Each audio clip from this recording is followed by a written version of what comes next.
বন্ধুরা, আমি সোমনাথ, আপনারা দেখছেন এইচডিসি নিউজ চ্যানেল। নিয়োগ দুর্নীতির নতুন পর্দাফাঁস, অযোগ্যদের নম্বর বাড়াতে সুকৌশলে নাইসাকে কার্যত পুরস্কার দেয় এসএসসি। এসএসসির তরফে ভেটে যায় নাইসা কর্তা নীলাদ্রি দাসের কাছে। আজকের যে লেটেস্ট নিউজটি নিয়ে আপনাদের সামনে উপস্থিত হয়েছি, তাহলে আপনারা জানেন যে গত 7ই মে 26,000 জনের মতো চাকরির কিন্তু স্থগিতাদেশ দিয়েছে সুপ্রিম কোর্ট। অর্থাৎ হাইকোর্ট থেকে যে রায় দেওয়া হয়েছিল 26,000 জনের চাকরি বাতিল বা প্যানেলটিকেই বাতিল করা হয়েছিল, তা কিন্তু সাময়িকভাবে তারা স্বস্তি পেয়েছেন। কিন্তু এর মাঝে আরেকটি খবর প্রকাশ্যে চলে এসেছে যে এসএসসি থেকে যারা আপার প্রাইমারিতে শারীর শিক্ষা এবং কর্মশিক্ষায় চাকরি পেয়েছেন, তাদের ক্ষেত্রেও কিন্তু দুর্নীতি পাওয়া যাচ্ছে। কি সেই দুর্নীতি, সেই নিয়ে আজকে আপনাদের সঙ্গে আলোচনা করব। অর্থাৎ যারা আপার প্রাইমারিতে শারীর শিক্ষা এবং কর্মশিক্ষা চাকরিরত আছেন, তাদের কিন্তু সামনে একটি অন্ধকার ঘনিয়ে আসতে চলেছে। কি হতে পারে সেই নিয়ে আজকে বিস্তারিত আলোচনা করব। এরকম লেটেস্ট আপডেট পেতে হলে অবশ্যই আমাদের চ্যানেলটিকে লাইক, সাবস্ক্রাইব এবং বন্ধুদের সঙ্গে শেয়ার করবেন। তার আগে একটি কথা বলি যে আমি একটি গ্রুপে আমাদের যে এইচডিসি চ্যানেলে একটি অ্যাপস আমি আপনাদের দিয়েছি, সেই অ্যাপসটি ঠিকঠাক কাজ করছে কিনা আপনারা কিন্তু অবশ্যই আমার কমেন্ট বক্সে কমেন্ট করে জানাবেন। যদি অ্যাপসটি কোনো সমস্যা হয় বা আপনার অ্যাপসটি চালাতে যদি কোনো অসুবিধা হয়, অবশ্যই কিন্তু সেটি আমাকে বলবেন, আমি আবার সেটি ঠিক করার চেষ্টা করব। এবার আসি আজকের যেই ঘটনাটি আপনাদের সঙ্গে বলবো সেই নিয়ে কিছু কথা বলি আপনাদের। আপনারা জানেন যে শুনেছেন যে 26,000 জনের যে চাকরি হাইকোর্ট থেকে বাতিল করে দিয়েছে, সেই 26,000 জনের মধ্যে কিন্তু তারা যখন সুপ্রিম কোর্টে গিয়ে দরবার করলো এবং রাজ্য সরকারও কিন্তু সুপ্রিম কোর্টে গেছে, অর্থাৎ এসএলপি দাখিল করা হয়েছে। সেই এসএলপিতে 6 তারিখে যে ডেটটি ছিল সেই ডেটে কোনো কাজ হয়নি, সময় অভাবের জন্য পরবর্তীতে 7 তারিখে আবার সেই ডেটটি পড়েছে এবং সমস্ত কিছু শুনে বিচারপতি অর্থাৎ প্রধান বিচারপতি তিনি কিন্তু জানিয়েছেন যে সাময়িকভাবে 16ই জুলাই পর্যন্ত কিন্তু তারা এই হাইকোর্টের যে ডিভিশন বেঞ্চের যে রায় তার উপর স্থগিতাদেশ দিয়েছেন। অর্থাৎ সাময়িকভাবে, অর্থাৎ 16ই জুলাই অবধি কিন্তু সেই সব চাকরি যাদের ছিল তারা কিন্তু সাময়িক স্বস্তি পেয়েছেন। তখন এসএসসি সুপ্রিম কোর্টে জানিয়েছিল যে তাদের কাছে যোগ্য অযোগ্য লিস্ট আছে এবং তারা সেটি সার্টিফাইড কপি আকারে সেটি কিন্তু জমা দিতে পারবে। তার উপরেই ভরসা করে সুপ্রিম কোর্ট কিন্তু সেই নির্দেশটি তাদের তখন দিয়েছিল। কিন্তু এর মাঝে সিবিআই আরও একটি আপনাদের সঙ্গে আমি ভিডিও শেয়ার করেছিলাম যে যেখানে আমি বলেছিলাম যে এসএসসি যারা দুর্নীতি হয়ে ভাবে নিযুক্ত হয়েছেন, যা র্যাঙ্ক জ্যাম্প করেছেন বা আপনার ওএমআর ম্যানিপুলেট করে যারা নিযুক্ত হয়েছেন বা যারা আপনার ধরুন প্যানেলটি এক্সপায়ারি হওয়ার পরেও যারা চাকরি পেয়েছেন, তাদের ক্ষেত্রে কিন্তু সিবিআই পার্টিকুলার অর্থাৎ ইন্ডিভিজুয়ালিভাবে কিন্তু প্রত্যেক টিচারদের কিন্তু তাদের নামে চিঠি করছেন এবং তারা নিজাম প্যালেসে কিন্তু তাদের ডাক করাচ্ছেন এবং তারা কাকে টাকা দিয়েছেন, কি হয়েছে না হয়েছে সমস্ত বৃত্তান্ত কিন্তু তারা জানছেন। এটা আমি একদম আপনাদের বলেছিলাম। কিন্তু এখন আরেকটি এসএসসি নতুন একটি চাঞ্চল্যকর তথ্য আমাদের সামনে পেশ করেছে, যেটা TV9-এ কিন্তু এই খবরটি প্রচারিত হয়েছে। সেটিও যেরকম সেখানে বলা হচ্ছে যে দেখুন এসএসসি থেকে কারা কারা অর্থাৎ চাকরি পাবে, দুর্নীতিগ্রস্তভাবে যারা চাকরি পেয়েছেন কাদের নাম ম্যানিপুলেট করতে হবে, কাদের ওএমআর শিটে নাম্বার বাড়াতে হবে, এইসব নামগুলো কিন্তু এসএসসি থেকে পাঠিয়ে দেওয়া হয়েছে মেল করে নাইসার কাছে। শুধু নাইসা না, নাইসারও যারা 3 জন কর্মকর্তা আছেন সেই 3 জন কর্মকর্তার কাছে কিন্তু এসএসসি থেকে মেল গেছে যে এই অমুক অমুক নাম আপনাদের কাছে দিলাম, এই নামগুলোকে আপনারা ম্যানিপুলেট করে যেভাবেই হোক আপনারা কিন্তু সেই নম্বরগুলো বাড়িয়ে সেই আপনারা যে লিস্ট ফাইনাল লিস্টটি দেবেন অর্থাৎ প্যানেলটি দেবেন তার মধ্যে কিন্তু এই নামগুলো যেন থাকে, এইভাবে একটি লিস্ট গেছিল। সেই অনুযায়ী এসএসসির যে কথা মতো নাইসা কিন্তু কাজ করেছে এবং তারা ম্যানিপুলেট করে সেই লিস্টগুলো এসএসসির কাছে পাঠিয়েছে। এর জন্য কিন্তু আবার এসএসসি তাদের পুরস্কারও দিয়েছে। কি পুরস্কার না, তারা পরবর্তীতে যেসব পরীক্ষা নেওয়া হবে সেই পরীক্ষাগুলো কিন্তু সেই ওএমআর শিটগুলো সেই নাইসাই আবার সেগুলো পুনর্মূল্যায়ন করবে।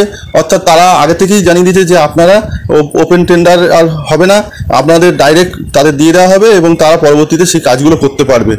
এখন আবার একটি খবর পাওয়া যাচ্ছে যে শুধুমাত্র এটিই নয়, যে এসএসসি 2016 যে প্যানেল হয়েছে সেক্ষেত্রে শুধুমাত্র যে একটা লিস্ট পাঠিয়ে দেওয়া হয়েছে যে এই কজন আমাদের দুর্নীতিভাবে যারা নিযুক্ত হয়েছে তাদের নামগুলো আপনারা যে করেই হোক এই প্যানেলে রাখবেন। শুধু তাই না, এবারে দেখা যাচ্ছে যে আপার প্রাইমারিতে যারা শারীর শিক্ষা এবং কর্মশিক্ষা যেসব শিক্ষক বা শিক্ষিকারা আছেন এবং তাদের মধ্যে যারা পরীক্ষা দিয়ে যোগ্যভাবে চাকরি করেছেন তাদের মধ্যে কিছু অযোগ্য ক্যান্ডিডেটকে তারা ঢুকিয়ে দিয়েছে এবং তাদের কয়েকজন যারা অযোগ্য ছিল তাদের নামটি আবার একইভাবে মেল করে কিন্তু সেখানে পাঠিয়ে দেওয়া হয়েছে নাইসার কাছে, এবং নাইসা সহ আরও যাদের 3জন যাদের কর্মকর্তা আছে তাদের কাছে পাঠিয়ে দেওয়া হয়েছে এবং বলা হয়েছে যে এই নামগুলো কিন্তু শারীরিক শিক্ষা কর্মশিক্ষা যে আপার প্রাইমারি যে লিস্ট প্রকাশ করা হবে তার মধ্যে কিন্তু এই নামগুলো ঢুকিয়ে দেবেন। নাইসা সেইগুলোকেও মানে বিশ্বস্ত সূত্রে তারাও কিন্তু সেই কাজগুলো করেছে, অর্থাৎ সেই যারা মানে ম্যানিপুলেট করে বা যেভাবে তাদের সম্ভব হোক তারা সেইভাবে কিন্তু তাদের নামগুলোকে ঢুকিয়ে দিয়ে যেরম তাদের অর্ডার দেওয়া হয়েছিল সেইভাবে কিন্তু তারা করেছে। এই তথ্যটি কিন্তু ফাঁস করে দিয়েছে সিবিআই।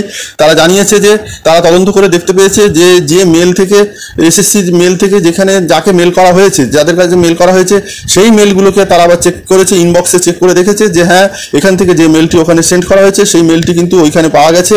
অর্থাৎ এর থেকে পরিষ্কার হয় যে কজনকে যে দুর্নীতিভাবে তারা যে নিযুক্ত করেছে সেই তাদের নামগুলো তারা নাইসার কাছে পাঠিয়েছে এবং নাইসা আবার যোগ্য ক্যান্ডিডেটদের সঙ্গে সেই সব অযোগ্য ক্যান্ডিডেটদের নাম কিন্তু মিলিয়ে মিশিয়ে তাদের নামগুলোকে সেই প্যানেল লিস্টের নাম তুলে দিয়েছে এবং তারা অযোগ্যরাও কিন্তু সেই যোগ্যদের সঙ্গে তারা বহাল তবিয়তে তারা কিন্তু কাজ করছে। এই তথ্যটি কিন্তু সিবিআই তদন্ত করে দেখতে পেয়েছে এবং তারা তার প্রমাণস্বরূপ তাদের কাছে সব কিছু তথ্য আছে। TV9 বাংলা এই ব্রেকিং নিউজটি ফাঁস করে দিয়েছে এবং সেইটি আপনাদের সঙ্গে আমি শেয়ার করলাম। সেখানে বলা হচ্ছে যে নাইসার যে কর্তা নীলাদ্রি দাস, সে নীলাদ্রি দাসকে কিন্তু এর জন্য এসএসসি পুরস্কারও দিয়েছে বলে তারা দাবি করছে। যে তারা বলছে যে এসএসসি যে নামগুলো তাদের দিয়েছে এবং নাইসা যে তাদের সেই কথা মতো যে কাজগুলো করেছে তার জন্য তারা কিন্তু পুরস্কৃত হয়েছে। অর্থাৎ যে মেল আইডির সঙ্গে তাদের এটি পাঠানো হয়েছিল, যে নামগুলো অযোগ্যদের নামগুলো পাঠানো হয়েছিল সেই মেল আইডিটি কিন্তু তারা চেক করে দেখেছে, সেই মেলেও কিন্তু একই ইনবক্সে তারা পেয়েছে যে সেই সব নামগুলো কিন্তু তারা পুনরুদ্ধার করতে পেরেছে। অর্থাৎ বন্ধুরা কথা বলাই যায় যে 26,000 শিক্ষক শিক্ষিকার যে চাকরিটি নিয়ে একটি সমস্যা রয়েছে, সাময়িকভাবে হয়তো তারা স্বস্তি পেয়েছে কিন্তু পার্মানেন্টলি এখনও কিছুই হয়নি। সেটি আগামী 16 জুলাই সুপ্রিম কোর্টে আবার উঠছে এবং মহামান্য প্রধান বিচারপতি চিফ জাস্টিস সেটিকে বিচার করে দেখবেন এবং এসএসসি থেকেও যে যোগ্য অযোগ্যদের তালিকা পাঠানো হবে এর মাঝে কিন্তু আবার এই একটি নতুন দুর্নীতির গন্ধ পাওয়া যাচ্ছে এবং এটি কতটা সঠিক কি তা কিন্তু সিবিআই তদন্ত করে দেখছে এবং পুরো তথ্য নিয়ে তারা পরবর্তী যে 16 জুলাই যে আবার হাইকোর্টে সুপ্রিম কোর্টে যে হিয়ারিং হতে চলেছে সেখানে কিন্তু তারা এই তথ্যগুলো জমা দেবে এবং জানাবে যে শুধুমাত্র ওই আপনার 2016 সালে যে এই শুধু নিয়োগ দুর্নীতি যে হয়েছে তা নয়, এবং শারীরিক শিক্ষা কর্মশিক্ষার ক্ষেত্রেও কিন্তু একটি নতুন এই দুর্নীতির কিন্তু কথা উঠছে। এটি কথাটা কতটা ঠিক কতটা বেঠিক তা আগামী 16 জুলাই হয়তো তা একটা ফ্যাসলা হয়ে যেতে পারে। এই মুহূর্তে আরেকটি বড় খবরে নিয়োগ দুর্নীতির নতুন পর্দাফাঁস, অযোগ্যদের নম্বর বাড়াতে সুকৌশলে নাইসাকে কার্যত পুরস্কার দেয় এসএসসির তরফে ভেটে যায় নাইসা কর্তা নীলাদ্রি দাসের কাছে। কথা বলবো এই মুহূর্তে বিশিষ্ট আইনজীবী বিকাশ রঞ্জন ভট্টাচার্যের সঙ্গে। বিকাশ বাবু, আপনাকে স্বাগত TV9 বাংলায়। নতুন পর্দাফাঁস, এসএসসির তরফে ভেটে যাচ্ছে নাইসার কাছে যে অযোগ্যদের নম্বর বাড়িয়ে দিন এই বলে। দেখুন, এসএসসি এই সম্পূর্ণ দুর্নীতিটাকে পরিকল্পনা করে কার্যকর করেছে মন্ত্রিসভার নির্দেশে। মুখ্যমন্ত্রী শিক্ষামন্ত্রী স্পষ্ট নির্দেশে এটা করেছে, কারণ এসএসসির পক্ষে এটা করা সম্ভব ছিল না। সেই জন্যই এই তদন্ত হতে হতে আরো তথ্য আসবে, সেই তথ্য থেকে সরাসরি পৌঁছে যাওয়া যাবে যে কত বড় দুর্নীতি অর্গানাইজ করেছেন রাজ্যের মুখ্যমন্ত্রী।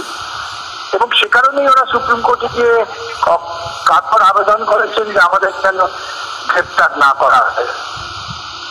আমরা চাইবো সিবিআই এই সমস্ত রিপোর্টটা সুপ্রিম কোর্টের কাছে পেশ করবেন, সত্য তথ্য বেরিয়ে আসুক। বিকাশবাবু, যে তথ্য সিবিআই হাতে এসেছে সেটা অত্যন্ত বিস্ফোরক যে এসএসসির তরফে ভেট হিসাবে কি যেত না, রাজ্যে আরো নিয়োগের দায়িত্ব পাবে নাইসা, আরো ওএমআরসি দেখার দায়িত্ব পাবে নাইসা। এই মর্মে ভেট যেত নাইসার কাছে যে আপনি অযোগ্যদের নম্বরগুলো তাহলে বাড়িয়ে দিন। তা তো হবে, এই নাইসার নিয়োগ পদ্ধতিটা এটা সাংঘাতিক রকম দুর্নীতিমূলক এবং এই নাইসা এখন নেই। এই দুর্নীতির তদন্ত শুরু হয়েছে, নাইসা ভেঙে গেছে এবং নাইসা ভেঙে গিয়ে ওই নীলাদ্রি পঙ্কজ তারা অন্য কোম্পানি করেছে এবং সেটাকেই ধরে এসএসসি বারবার চেষ্টা করছে তাদের দুর্নীতির নিয়োগের যারা বেনিফিশিয়ারি তাদেরকে বলাবার চেষ্টা হচ্ছে নাইসা নেই, কে পঙ্কজ পাঞ্চাল। অর্থাৎ এটা এত পরিকল্পিত যেটা তদন্ত ঠিক মতো হলে বলে একটা নতুন অধ্যায় তৈরি হবে দুর্নীতি। আপনাকে অনেক ধন্যবাদ।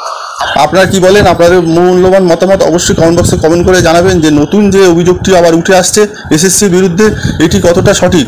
আপনারা সবাই ভালো থাকবেন। এরকম লেটেস্ট আপডেট পেতে হলে অবশ্যই আমাদের চ্যানেলটিকে লাইক, সাবস্ক্রাইব এবং বন্ধুদের সঙ্গে শেয়ার করবেন এবং পাশে থাকা বেল আইকনটি প্রেস করে রাখবেন। যখনই আমি এরকম নতুন ভিডিও দেবো আপনারা সেই ভিডিওগুলি নোটিফিকেশন আকারে পেয়ে যাবেন। সবাই ভালো থাকবেন, ধন্যবাদ।